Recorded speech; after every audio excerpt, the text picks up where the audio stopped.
فحاشی کی کیسز آپ دیکھنے کو ملتے ہیں، جیسے ریسنٹلی ایک دعا زہرا کا کیس تھا.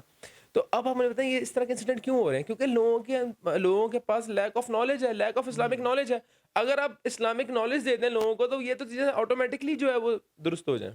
ڈاکٹر صاحب جس طرح آپ نے بات کی اس حوالے سے کہ یہ جو دین کے حوالے سے بات کر رہے ہیں آپ، بلا شبہ دین جو ہے مکمل ضابطہ حیات ہے، قرآن مکمل ضابطہ حیات ہے. لیکن ہم دیکھتے ہیں جو لوگ کچھ دین کا کچھ لبادہ اوڑا ہوا ہے وہ اس کے اینڈ پہ جو ہے بہت سارے غلط کام بھی کر رہے ہوتے ہیں. اگر یہ جواب دیتے ہیں کہ آپ سے بہتر دین ہمیں پتہ ہے، تو ان کے بارے میں کیا کہتے ہیں؟ دیکھیں ایک انگلش کا ایک محاورہ ہے، no profession is bad, professionals make it bad. ٹھیک ہے، اگر فار ایگزامپل ایک ڈاکٹر چوری کر رہا ہے تو اس کا یہ مطلب نہیں ہے ڈاکٹر سارے جو ہے وہ چور ہیں یا میڈیکل اسٹڈیز کے اندر کوئی برائی ہے. اور اگر اسی طرح کوئی لائر جو ہے اگر وہ غلط کام کر رہا ہے، کوئی جھوٹ بول رہا ہے، کوئی کسی کا حق مار رہا ہے، تو اس کا یہ مطلب نہیں ہے کہ ہمارے لا کے اندر کوئی مسئلہ ہے. فالوور غلط ہو سکتا ہے، اسی طرح اسلام کا کوئی فالوور غلط ہو سکتا ہے. اسلام غلط نہیں ہے. اسلام تو امن و امان کا درس دیتا ہے، اسلام تو اخلاقیات کا درس دیتا ہے، اسلام تو پیس کا درس دیتا ہے. تو اسلام کو فالو کرنے والا بندہ ایسا ہو ہی نہیں سکتا. وہ اسلام کو مس یوز کر رہا ہے. جو بندہ دین کی آڑ کے اندر غلط کام کر رہا ہے وہ اس کا مطلب ہے اسلام کو مس یوز کر رہا ہے. ایسے بندوں کو ڈاکٹر صاحب کیا کہتے ہیں؟ ایسے بندوں کو جو ہے جس طرح میں مفتی کبھی کی بات کرتا ہوں، ایسے بندوں کو پھر مفتی کہنا یا مولانا کہنا جائز ہے، ٹھیک ہے کہ نہیں؟ یہ بتائیں ایسے لوگوں کون ہے جو ایسے لوگوں کو نگلیکٹ کرے گا، کہے گا کہ ان لوگوں کو اس باؤنڈری سے باہر کر دینا چاہیے جو اسلام کا مس یوز کر رہے ہیں؟ کیا کہتے ہیں؟ دیکھیں بات سنیں، اسلام کی کوئی یہاں پہ نا کوئی اسلام کوئی فرینچائز تو نہیں ہے، نہ کوئی ایسوسیشن ہے، نہ کوئی اسلام کا کوئی کونسل ہے یہاں پہ کہ بیٹھے ہوئے ہیں کوئی اسلام کے جو ٹھیکے دار ہیں جو کسی کو باہر کر دیں کسی کو اندر. نہیں، اسلام کا جو معاملہ ہے وہ آپ کا اور اللہ کا معاملہ ہے، دیٹس اٹ. اور ہاں رہی بات آپ کی جو اس طرح کی غلط حرکتیں کرتے ہیں یا سوسائٹی کے اندر اس طرح کا فتنہ فساد برپا کرتے ہیں، وہ لوگوں کا اسلام سے کوئی تعلق نہیں اور ہمیں ان کو کوئی اہمیت نہیں دینی چاہیے، کوئی توجہ نہیں دینی چاہیے. ختم بات ہے. ڈاکٹر صاحب پہلا کتنے مسئلے سنا چکے ہیں، اور پہلا جو مسئلہ سنا ہے وہ کوئی اب تک یاد ہے کہ کیا کیفیت تھی کہ پہلی بار آپ تراویح سنانے جا رہے ہیں اور ایک ظاہر سی بات ہے گھبراہٹ ہوتی ہے بندے کو کہ کھڑے ہو کے سنانا ہے، وہ کچھ واقعہ ہمارے دیکھنے والوں سے شیئر کرنا چاہیں؟ 22 مسئلے میں سنا چکا. ظاہری بات ہے پہلا مسئلہ جب سنانے جاتے تھے روتے ہوئے آتے تھے. زبردستی والے سب لے کے جاتے تھے. 10 سال کی عمر تھی تو نہ اتنا فہم تھا نہ اتنی کوئی عقل تھی، تو ایک بوجھ ہی لگتا تھا. اور میں کریڈٹ دیتا ہوں اپنے والد صاحب کو، اپنی والدہ کو، انہوں نے بہت زیادہ محنت کی، ایفرٹ کی، اور زبردستی جو ہے مجھے اس وقت انہوں نے تراویح پڑھائیں کہ اگر تم نے تراویح نہ پڑھائی تو تم قرآن جو ہے وہ بھول جاؤ گے. تو اللہ کا بڑا احسان ہے، والدین کی ایفرٹ ہوتی ہیں، والدین کی ایک بہت زیادہ جو ہے کوششیں ہوتی ہیں جس کی وجہ سے ایک انسان کے اندر سے جو ایک اس کا ٹیلنٹ ہے وہ نکھرتا ہے. اور خاص طور پہ اللہ تعالیٰ کی سب سے بڑی بات تو ہے رحمتیں ہیں، اللہ تعالیٰ کا فضل ہے جس کی وجہ سے جو ہے اللہ کا فضل ہے تو سب کچھ ہے، ورنہ ہم تو خاکسر ہے. اپنے والدین کو بہت زیادہ جو ہے وہ کریڈٹ دینا چاہیے اپنے سکسیس میں، اس کی وجہ کہ والدین کا ایک بہت بڑا اہم ایک کردار ہوتا ہے ایک بچے کو سکسیزفل بنانے میں، ایک بچے کو جو ہے وہ اس کی پرسنالٹی کو انہینس کرنے میں. تو اللہ تعالیٰ کی رحمتوں، اللہ تعالیٰ کے فضل کے بعد میں سمجھتا ہوں کہ والدین کی بہت زیادہ ایفرٹ تھی اس سارے معاملات کے اندر. اور الحمدللہ اللہ کا بڑا احسان ہے، اللہ کا بڑا کرم ہے کہ قرآن جو ہے وہ یاد ہو گیا، قرآن جو ہے وہ ضبط جو ہے وہ مضبوط ہو گیا.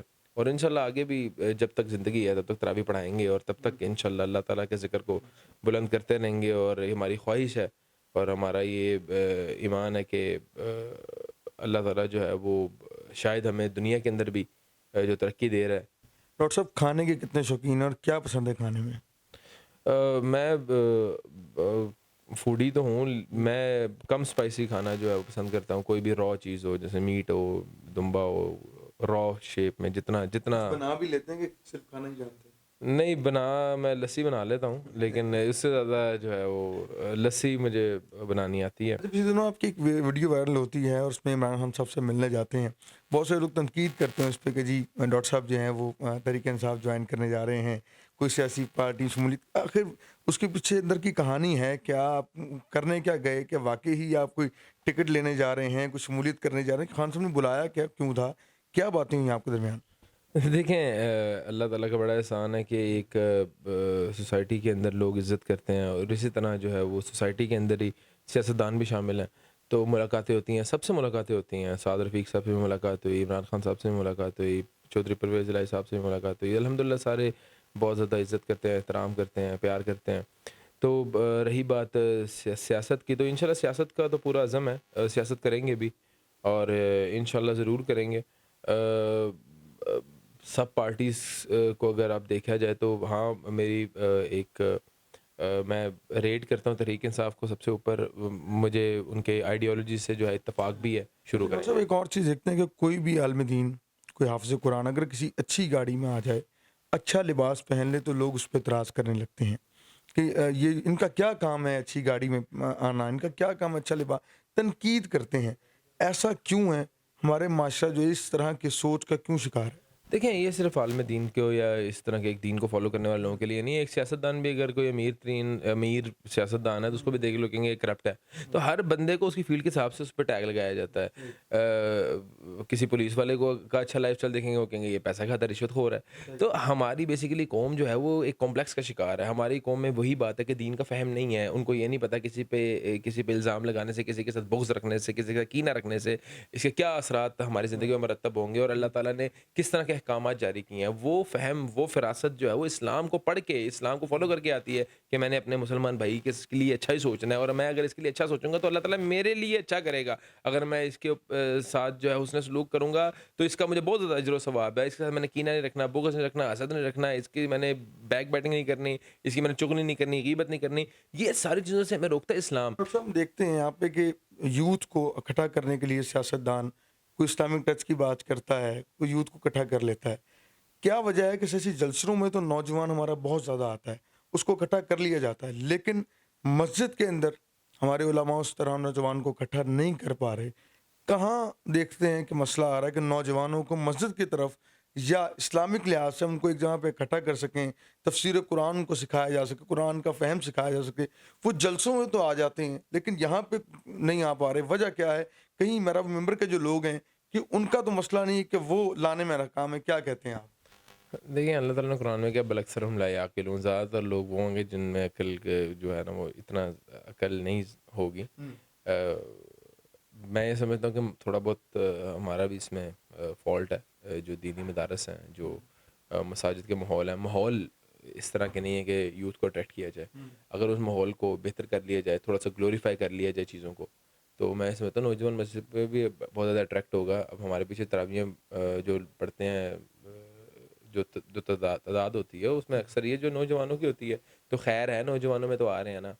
تو میں تھوڑا سا ماحول بہتر کرنے کی ضرورت ہے مساجد کے اور مدرسوں کے، اور انشاءاللہ نوجوان اٹریکٹ ہوگا. اس میں کوئی ایسا مسئلہ نہیں ہے. 2011 کیس کے بارے سے بات کریں تو آپ بہت زیادہ سپرمنٹ نظر آتے ہیں. آپ اس واقعے کے خلاف تھے، کیا وجہ تھی آپ کا اسٹیٹمنٹ اس لحاظ سے کہ آپ تو وہ کراچی نقل چلی گئیں؟ آپ کیا دیکھتے ہیں وہ واقعہ وہ ٹھیک تھا نہیں تھا؟ آپ کا اس میں کیا رد عمل؟ میں اس واقعے کے خلاف نہیں ہوں، میں دعا ظاہرہ کے پیرنٹس کے ساتھ ہوں. اور میں سمجھتا ہوں کہ بینگ اے فادر، میں سمجھتا ہوں کہ اولاد پہ سب سے زیادہ حق والدین کا ہوتا ہے. اور ہمارا جو ایک نظام ہے اس میں والدین کو بہت زیادہ بے بس سمجھ رہا تھا کہ بیچاروں کے ساتھ بہت بڑا ظلم ہو رہا ہے کہ اپنی بچی کو جو ہے وہ بازیاب نہیں کرا پا رہے ہیں. کہ ایک بندے کے ہاتھ میں ان کی بچی ہے اور وہ بچی کو لے کے پھر رہا ہے، کبھی کہاں جا رہا ہے، اور بچی کو بچی کو چاہیے کیس لڑیں، آپ جتنا مرضی لڑیں، 10 سال لڑیں، بچی کو آپ اس کے والدین کے حوالے کریں نا، پھر آپ کیس لڑتے رہیں. یہ تو ایک پلاٹ والا سین ہو گیا. پلاٹ پہ قبضہ کر لو، عدالت سے اسٹے لیا اور ساری زندگی جو ہے بندے کو رولتے رہو. تو میں اس لیے جو ہے میں سمجھتا ہوں کہ ہمارا فرض ہے کہ حق کے لیے آواز اٹھائی جائے. حالانکہ ہمارا اس میں کیا بینیفٹ ہے، لیکن وہ ایک قوم کی بچی ہے، وہ پاکستان کی بیٹی ہے، وہ ہماری بہن ہے، اور میں سمجھتا ہوں اس کا انصاف ہونا چاہیے. وہ ایک کم سن معصوم بچی ہے جس کو اچھے برے کا اس وقت نہیں پتہ، اور اس کے والدین سے زیادہ مخلص اس کے ساتھ کوئی بھی نہیں ہے، اور اس کے والدین سے زیادہ اچھا اس کے لیے کوئی بھی نہیں سوچ سکتا. تو میں یہ پہلے بھی ہر ادارے سے یہ اپیل کی تھی کہ اس بچی کو اس کے والدین کے حوالے کیا جائے. اس کے بعد جو ہے آپ نے جو بھی پروسیڈنگز کرنی ہے کورٹ کی وہ کی جائیں. اچھا، شعر و شاعری سے شغف ہے کہ نہیں؟ نہیں اس حد تک یہ ہے کہ اگر کہیں کوئی تقریر کرنی پڑ جائے تو جو 2-4 شعر جو ہے وہ جو یاد ہے وہی پڑھ لیتے ہیں. وہی پڑھ لیتے ہیں. چلیے میں چاہوں گا کوئی سورت کی تلاوت اگر آپ ہمیں ہمارے دیکھنے والوں کو بتائیں. اعوذ باللہ من الشیطان الرجیم، بسم اللہ الرحمن الرحیم.